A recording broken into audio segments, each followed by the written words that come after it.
The thoughts and prayers of the entire White House remain with all of the Catholics around the world who are mourning the death of Pope Francis. Pope Francis touched millions of lives and dedicated his life to serving the Catholic Church. As a mark of respect for his memory, President Trump ordered flags be flown at half-staff, and he will be traveling to attend his funeral in Rome.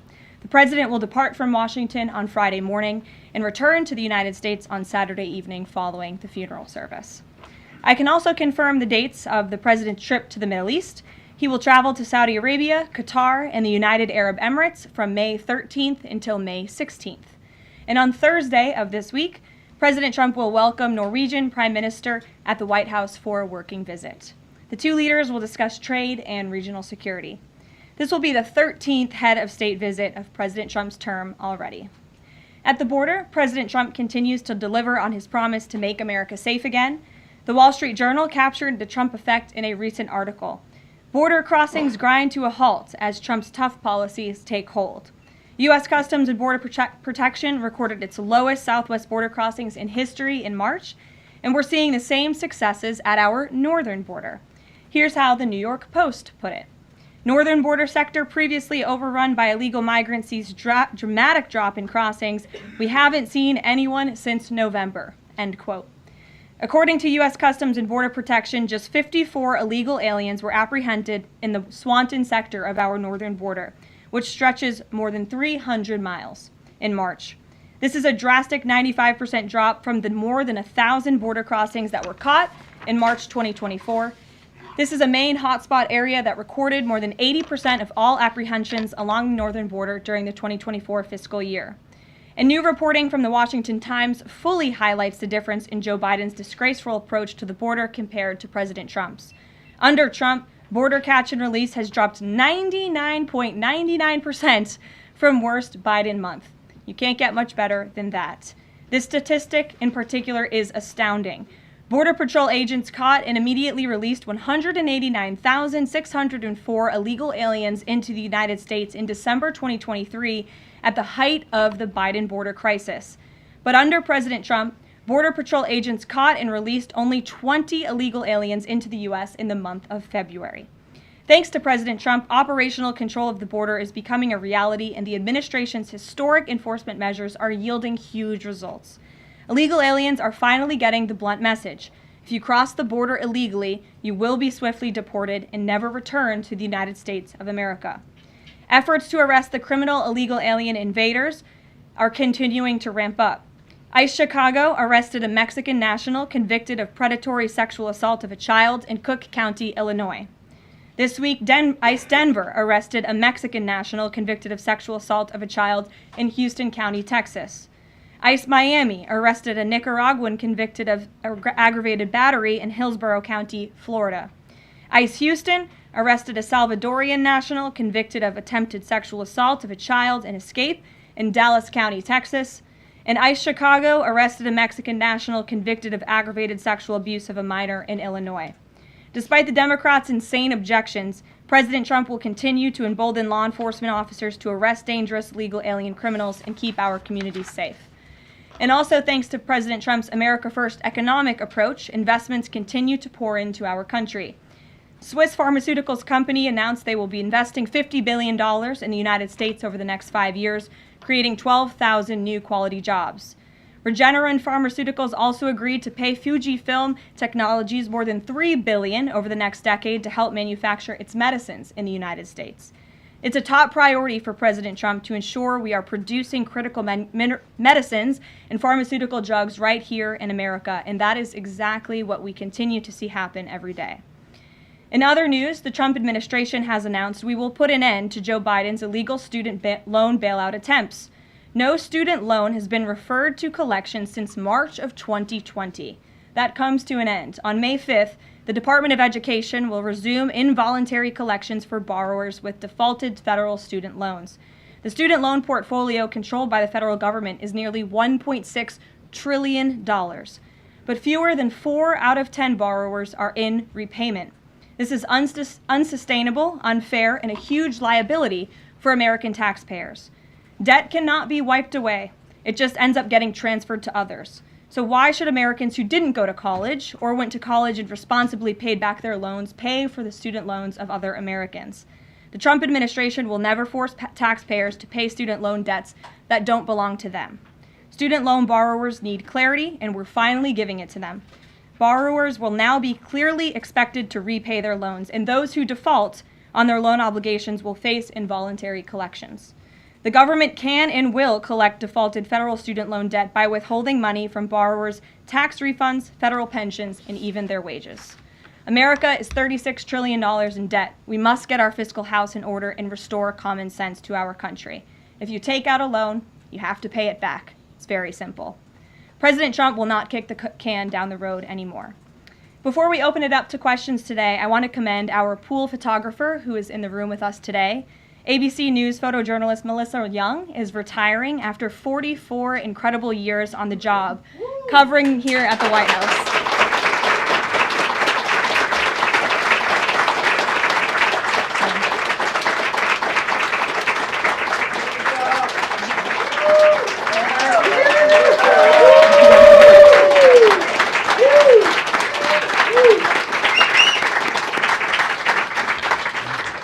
Melissa, congratulations. You have the largest round of applause I've ever heard in this room. So there's something we can all agree on, and you've had an incredible career here covering the White House. So congratulations to you, and we hope you enjoy retirement.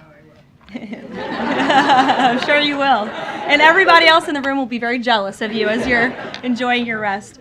All right, let's get to it. We have an individual in our new media seat today. His name is Tim Pool. He's a political commentator and a media entrepreneur with millions of followers, a very big platform. Currently hosts Timcast IRL, a daily news and discussions show, and The Culture War, a weekly podcast exploring cultural and political issues. His programs feature in-depth conversations on topics such as free speech, censorship, identity politics, and societal change, often engaging with a diverse range of guests. He's in Washington today because we are also hosting a local media row across the street in the Eisenhower building, which is a testament to our commitment to bring new voices into the White House to cover the president and this administration. So Tim, why don't you kick us off today? Yes. Many of the news organizations that are represented in this room have marched in lockstep on false narratives, such as the Very Fine People hoax, the Covington smear, and now what's being called the Maryland Man hoax, where an MS-13 gang member adjudicated by two different judges, I believe, is just simply being referred to as a Maryland man over and over again. Now, in an effort from the White House to expand access to new companies, you've created this new media seat. So I'm wondering if you can comment on following this expansion, you've had numerous outlets disparage the companies that you've had sit here, as well as the reporters. I'm wondering if you can comment on that unprofessional behavior, as well as elaborate if there's any plans to expand access to new companies. Sure. Well, we certainly welcome diverse viewpoints in this room, which is one of the reasons we have you in here, and there's many new faces in this room in comparison to the previous administrations. We want to welcome all viewpoints into this room. We welcome unbiased journalists who really care about the truth and the facts and the accuracy, and you rightfully pointed out the Maryland Man story, which I, from this podium, when The Atlantic published it, on that very first day, I came to this podium and said, this is wrong. The press in this room have this story wrong, and we have seen more and more evidence come to the table that we have had all along. We were always right. The president was always on the right side of this issue to deport this illegal criminal from our community. And it is despicable to see the media continue to refer to this individual as someone who is just a peaceful man living his life in Maryland. This was and always has been an illegal criminal, an MS-13 gang member, and a designated foreign terrorist. And the administration maintains our position to deport these individuals from our community. So thank you for being here, Tim. It's great to see you. Thank you. Dasha, why don't you kick us off? Thank you, Karoline. You're welcome. I really appreciate it. I have two questions, one on the Pentagon and another on the economy. You said on Fox News that the entire Pentagon is working against Secretary Hegseth, but the people who were fired were Hegseth's own guys. So how do you square that, and what do you say to concerns that that's bad management? They were Pentagon employees who leaked against their boss to news agencies in this room, and it's been clear since day one from this administration that we are not going to tolerate individuals who leak to the mainstream media, particularly when it comes to sensitive information. And the Secretary of Defense is doing a tremendous job, and he is bringing monumental change to the Pentagon. And there's a lot of people in this city who reject monumental change, and I think, frankly, that's why we've seen a smear campaign against the Secretary of Defense since the moment that President Trump announced his nomination before the United States Senate. Let me reiterate, the president stands strongly behind Secretary Hegseth in the change that he is bringing to the Pentagon, and the results that he's achieved thus far speak for themselves. Is there an FBI investigation into the leaks? The Secretary said that these people would be prosecuted, so is the FBI investigating? You'd have to ask the FBI, you have to ask the Department of Justice on what they plan to do, but certainly we take leaks with the utmost seriously across this administration. You've seen people fired from the Department of Homeland Security. The president has made it clear it's an unacceptable behavior. On the economy, Karoline, Peter Navarro said that it's perfectly possible to do 90 deals in 90 days. We haven't seen one just yet. How soon might we see a deal, and what evidence can you share that progress is being made in these trade negotiations? Sure. Well, I spoke to our entire trade team this morning. There is a lot of progress being made. We now have 18 proposals on paper that have been brought to the trade team. Again, these are proposals on paper that countries have proposed to the Trump administration and to our government. You have Secretary Bessent, Secretary Lutnick, Ambassador Greer, NEC Director Hegseth, and Peter Navarro, the entire trade team, meeting with 34 countries this week alone. We are moving at Trump speed to ensure these deals are made on behalf of the American worker and the American people. And just yesterday, it seemed to get a little bit lost in the news, and I think it's a disservice to the American public that it did. The Vice President announced terms of reference for a trade deal with India. That is a big deal. We know when we look at the numbers, the monetary trade barriers and the non-monetary trade barriers from India, they have been ripping off the United States and American workers for a very long time. So the fact that the Vice President with Prime Minister Modi on that trip in India announced these terms of reference, which is essentially a framework to move the ball forward to sign a good trade deal between our two nations, is great progress, and it speaks to the work ethic and the real labor that's being put into this effort by the president's trade team. Sure. Go ahead. Does the proposals that you talk about, is that enough to extend the pauses on these reciprocal tariffs, or does the president need to see, these deals inked and signed to offer any sort of additional extension beyond the 90 days? Well, look, ask me in July when the deadline hits. I know I'll be answering those questions from all of you in this room. There's a lot of time left, and the president's trade team is working again at Trump speed as quickly as they can to ensure that these deals can be made. Are any of those conversations yet with China happening? I actually do have something to share on that. I asked the president about this before coming out here, and he wanted me to share with all of you that we're doing very well in respect to a potential trade deal with China. As I mentioned, there have now been 18 proposals in more than 100 countries around the world who are wanting to make a deal with the United States of America, and the president and the administration are setting the stage for a deal with China. So we feel everyone involved wants to see a trade deal happen, and the ball is moving in the right direction. Sure. Setting the stage for a deal with China, what does that mean? Has the president spoken directly with Xi yet? I don't have anything to read out on a direct talk between the president and President Xi, but we will continue to keep you updated. And Secretary Bessent reportedly today told investors that this trade standoff with China he expects will be de-escalating soon because, as he described it, reportedly the situation is unsustainable. Is the president considering taking steps to de-escalate the situation with China? Again, I just read you words directly from the President of the United States. Those are moments ago. That's where his head is at right now. Karoline. Sure. Caroline, I have two questions, one on immigration and one on China. First on immigration.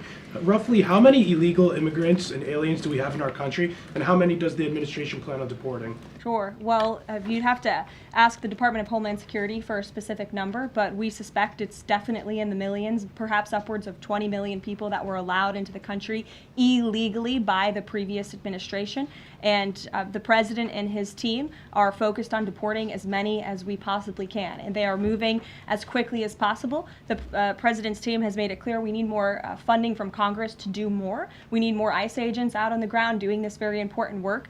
And we also need rogue district court judges to stop acting as judicial activists, trying to block the administration from deporting illegal criminals from our nation's interior. The American public elected the president to do this, and he's following through with that And promise. we have over 250,000 Chinese nationals in our country right now on student visas. Does the administration believe there's any national security concern when it comes to those over 250,000 Chinese nationals in our country? Well, as you know, when it comes to foreign visas, the Secretary of State has the right to revoke visas of those who we feel are acting in a adversarial way to our foreign policy interests here in the United States.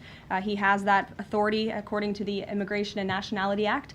So I would defer you to the State Department for any individual case, but they are looking at individuals who are given the privilege of being on a visa in our country, and if they are acting, again, adversarial to our foreign policy interests, their visa can be revoked, and they should be aware of that. Sure, go ahead. Yes, I'm calling on you. Thank you, Caroline. You're welcome. Over the last few weeks, several countries have warned their citizens about travel to the U.S., and the Department of Commerce's own stats know that from a lot of countries, the number of visitors is falling. Does the White House have any message for people that might be reconsidering business or tourism travel to the U.S.? Where did you see that report? With the statistics coming from the Department of Commerce, Said what? It's That- hard to hear you. Sorry. that visitors from a lot of countries have fallen in the last 3 months. I'd have to look at that report to comment on the merits of it. I think most people around the world recognize the United States of America is a great place to do business. It's a beautiful place to visit, and they should certainly come here because it's a much safer country than it was 4 years ago under the previous president. Libby, good to see you. A question about this upcoming announcement from HHS to ban food dyes. During the first week of the administration, the FDA announced that it's pulling its plan to ban menthol cigarettes. So 2 questions for you. How do you square a ban on menthol cigarettes being pulled and then announcing this ban on food dyes? And then how does the president feel about this upcoming ban that RFK is going to announce? Sure. Well, look, the Secretary of Health and Human Services, the president nominated him because he trusts him to make this country healthy again. It's not just a slogan, it really is a movement that has broken ground across the country. There's millions of people who believe in RFK Jr., Secretary Kennedy, and what he's doing. I don't want to get ahead of HHS with this historic announcement later and the details of it, but obviously the Secretary feels that he has reason and evidence to announce the ban on artificial dyes later, and I'll let him speak to that this afternoon. Phil. The president started the process of reclassifying more than 50,000 federal employees as Schedule F. We've already seen him march through a number of government agencies. I'm curious, should we expect mass firings, or is this a case-by-case approach, a scalpel or a sledgehammer?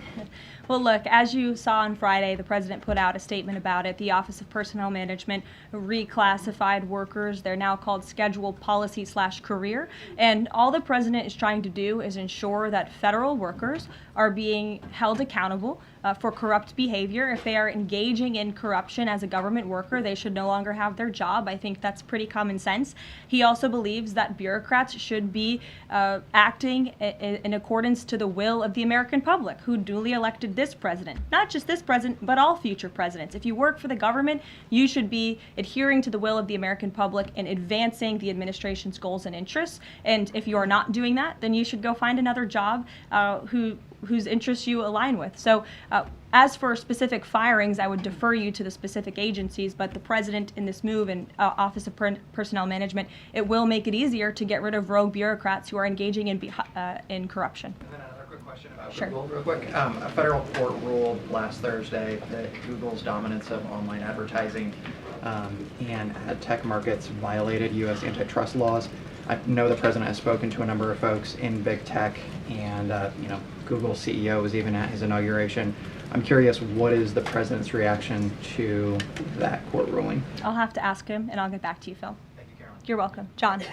Thanks a lot, Caroline. Some economic questions for you. Kevin Hassett has been a key economic advisor to the president in both of his terms. In 2022... And he still is. And he still is. He was just in my office. Absolutely. In 2022, he said that the independence of the Fed is super important. That's a direct quote. Is that something that the president subscribes to? Does he still believe in the independence of the Federal Reserve? Well, look, I think the president has made his position on the Fed and on Powell quite clear. The president believes that they have been making moves and taking action in the name of politics rather in the name of what's right for the American economy. The president has the right to express his displeasure with the Fed, and he has the right to say he believes believes interest rates should be lower. He believes Americans should be able to borrow money cheaper than they currently are right now. And I also spoke to Kevin Hassett about the Fed as well, and he has called into question the Fed's independence and whether they are actually doing things, again, out of the best interest of the economy, or are they doing it for partisan reasons. The president wants to see interest rates lower. He has made that quite clear. We've also seen, if I may, I'm sorry, one more, Karoline, just about, I said 2 economic questions, about the dollar. We've seen the dollar at multi-year lows versus the euro and other currencies around the world. Is it the administration's policy for a strong dollar? How does it view the dollar versus other currencies around the world? The president wants to see the dollar remain as the world's reserve currency for our long-term fiscal stability and our economic growth. He's been quite clear about that. Sure. 2 questions. And then to the woman behind you, who I haven't seen before, welcome. Go ahead, Mary. Earth Day and then the Supreme Court, if that's okay. That's right. It's Earth Day. Yes. Happy Earth Day, everyone. I saw the president truthing about the garbage pileup from China in the Pacific, and then I believe Lee Zeldin is headed to San Diego to investigate the pile of sewage from Mexico. Can you speak to what the White House has planned for Earth Day and anything in that arena? Sure. I do have points from the EPA. Administrator Zeldin's doing a fantastic job, and they are always sharing their accomplishments with the White House, which we very much appreciate. He will be traveling, I believe he's in California today, for sewage situation. Here you go. Administrator Zeldin met with his Mexican counterpart to discuss steps Mexico needs to take to ensure the water entering the United States is clean and safe.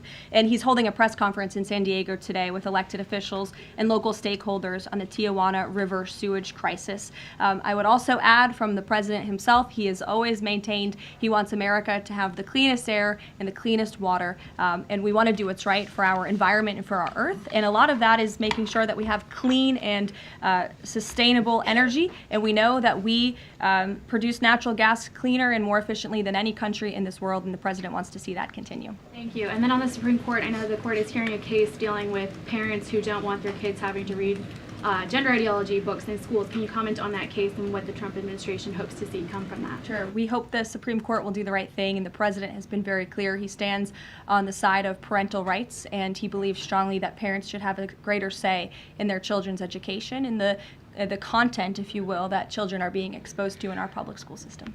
Sure. Go ahead. Caroline, thank you. Hi. I'm Caroline Lumetta with World News Group. The administration ended some temporary protections for Afghans, including several hundred Christians who have been punished by the Taliban. Is the president considering any exceptions for Afghans who could face death or torture if they return to their home country? So let's just be clear about one thing. We didn't end that proactively. It expired, and it's because the previous administration illegally paroled millions of people, or hundreds of thousands of people, into the country, and then gave them temporary protective status, which again is a temporary status. It's not a permanent status in this country. And if there are individuals here who came in through the Biden administration who want to claim asylum, there is a legal process to do that, and those cases will be adjudicated by a judge on a case-by-case basis. We have a legal immigration process in this country for a reason, and all this administration is trying to do is effectuate that. Reagan. Thank you, Caroline. I have 2 questions for you Sure. on immigration. March deportation numbers were down slightly from the same time period last year. SCOTUS recently ordered a pause on deporting Trinidad members with the Alien Enemies Act. I'm curious what other tools the administration is looking at to boost those deportation numbers. Sure. Well, we are obviously complying with the court's order. However, it was a temporary pause. The Supreme Court basically said, sit tight, and they will follow up with an order, and we're confident that the Supreme Court will rule on the side of law and recognize the president absolutely has the executive authority to deport foreign terrorists from our nation's interior under the Alien Enemies Act. We feel very strongly about that, and we're confident the courts will side with the president and his executive authority. As for deportations, we continue to deport illegal criminals under Title VIII, which is an immigration authority given to our Border Patrol agents and the Department of Homeland Security to deport illegal criminals from this country. And the administration continues to do that at record speed as quickly as they can with the resources that they have. The DOJ recently dropped charges against the MS-13 leader caught in Woodbridge, Virginia, with the idea that this will expedite the deportation process. Does the administration plan to drop charges against other criminal illegals to speed along the deportation process? You'd have to ask the Department of Justice. Obviously, that's within their purview, and I can't speak for them. However, it is our goal to deport as many illegal criminals and aliens from our country as we possibly can, as quickly as we can. Jackie. Thank you, Karoline. We've heard so much about this Saudi trip planning, and the president's mentioned it himself before, but I don't think we've ever heard on the record what he hopes to achieve in Saudi Arabia and what the purpose of the trip is. Sure. Well, the president looks forward to this. It was supposed to be his first foreign visit, but of course now he is going to Rome this weekend to honor the Pope and attend the funeral. The president looks to strengthen the ties between the United States and these countries in which he will be visiting. He'll be having many bilateral meetings and talks, and we look forward to the trip and hope to see many of you there. And the meetings in London this week, do they have any nexus with the plans in Saudi Arabia?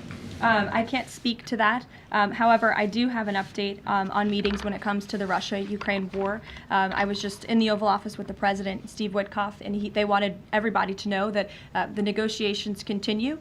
We feel, again, we're hopefully moving in the right direction, and the special envoy, Steve Witkoff, will be heading to Russia again later this week to continue talks with Vladimir Putin. Is that why Rubio is not heading to London? Is he accompanying Witkoff to Moscow? I can't speak for the Secretary of State's travel schedule. I'd defer you to the Department of State. And then more broadly, just about the peace agreement, the talks that are ongoing.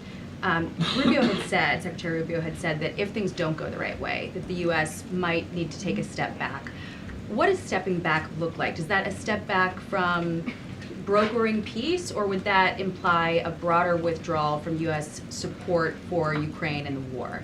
Look, I think it would be unwise for me to broadcast that from this podium. Ultimately, that's a decision for the president to make, but he's made it very clear he wants to see peace, he wants to see this war end, and he wants to stop the killing on both sides of this war, and he's been very clear about that for quite some time, and he has grown frustrated with both sides of this war, and he's made that very known.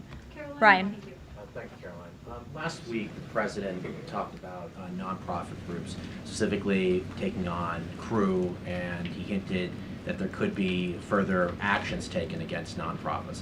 Does the White House have any plans for any sort of actions against NGOs, nonprofits, or other similar groups? Is any of that coming up? Is that being worked on at this time? I'll have to check in with our policy team and get back to you.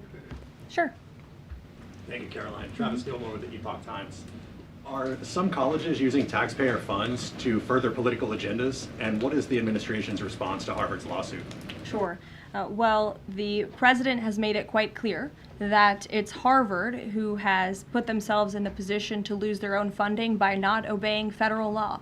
And we expect all colleges and universities who are receiving taxpayer funds to abide by federal law. It's quite simple. And the president made it clear he's not going to tolerate violations of federal law. He's not going to tolerate illegal harassment and violence towards Jewish American students or students of any faith on our campuses across the country. And so we will be responding to the lawsuit in court. And again, it's quite simple. If you want federal dollars, obey federal law. And just a quickly follow up on China. Any response to reports that China is targeting U.S. trade allies with potential retaliatory measures for supporting U.S. agendas?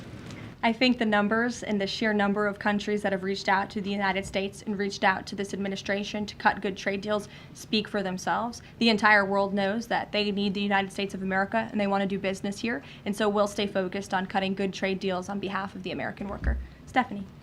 Thank you, Caroline. Can you give us any additional details from the president's call with Netanyahu today? I did speak to the president about it. It was a good call. They spoke particularly about Iran and the negotiations that are underway with Iran and the United States. And the president has made it very clear repeatedly, but I'll reiterate, there is no daylight between the United States of America and the state of Israel. He stands strongly behind our ally. He's made it quite clear when it comes to Iran that we want to see a deal, and Iran has a choice to make. But the president has also made it very clear, and he reiterated that in his call with Prime Minister Netanyahu today about the need for Iran to never obtain a nuclear weapon. I do have one more bit of news that I would like to share with all of you. Just give me 1 second to find it. And it's in regards to the terrorist attack that took place in India earlier today. The president has been briefed by the National Security Advisor, and he's being kept up to speed as more facts are learned. What we know already is dozens were killed and even more were injured in a brutal terrorist attack in a popular tourist location in South Kashmir. President Trump will be speaking with Prime Minister Modi as soon as he possibly can to express his heartfelt condolences for those lost. And our prayers are with those injured and our nation's support for our ally, India. These types of horrific events by terrorists are why those of us who work for peace and stability in the world continue our mission. So we'll give you a readout of that call later this afternoon. There's a lot of work to be had. You may hear from the president later this afternoon as well, and we'll see you all later. Thank you. Were any Americans among those dual American citizens?